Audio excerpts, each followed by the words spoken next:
దేవుని నామమునకు మహిమ కలుగునుగాక.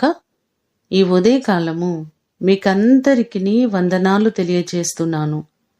ఈ దినము మిమ్ములను బలపరచు దేవుని మాట. ప్రభువా, నీవు దయాళుడవు, క్షమించుటకు సిద్ధమైన మనసు గలవాడవు. కీర్తనలు 86వ కీర్తన 5వ చరణం. దావీదు భక్తుడు అంటున్నారు, నీవు దయాళుడవయ్యా, మంచివాడవు, మమ్మలను క్షమించుటకు మనస్సు కలిగిన వాడవని ఈ భాగంలో చెప్పడం మనం చూస్తున్నాం. మన దేవుడు మంచివారు, మహోన్నతుడు, మేలు చేసేవారే కాని ఆయన ఎవ్వరికిని అపకారము చేసేవారు కాదు. ప్రతివారిని క్షమించేవారు. ఆయనను సిలువ వేసిన వారిని సహితము, తండ్రి, వీరేమి చేయుచున్నారో వీరెరుగరు గనుక వీరిని క్షమించమని చెప్పిన గొప్ప దేవుడు ఆయన. ఎలాంటి వారినైనా క్షమించగలిగిన దేవుడు ఆయనే.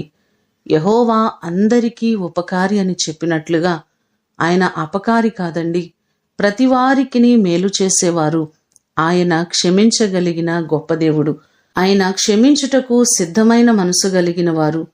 ఎన్నోసార్లు మనము అవిధేయులమైనప్పటికీ ఆయన మనలను త్రోసివేయక క్షమించి మరలా ఆయన హక్కును చేర్చుకునేవారు. ఆయన కరుణా వాత్సల్యపూర్ణుడైన దేవుడు. ఈ మాటలు వింటున్న మీకందరికీ దేవుడు తన కృప చొప్పున కరుణను అనుగ్రహించి ఆయన మిమ్మును ఆశీర్వదించునుగాక. ప్రార్థన చేసుకుందాం. పరిశుద్ధుడవైన తండ్రి, మీ పాదములకు వందనాలు, స్తోత్రాలు. నీవు నిరంతరము మమ్మలను కరుణించే దేవుడవు.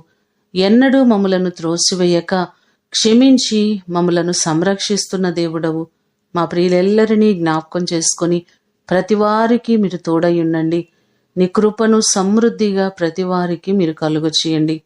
ఈ దినము కొరకు వందనాలు, కృతజ్ఞతలు మీకు తెలియచేస్తూ యేసు అతి ఘనమైన నామమున అడిగి వేడుకొని పొందియున్నాము తండ్రి.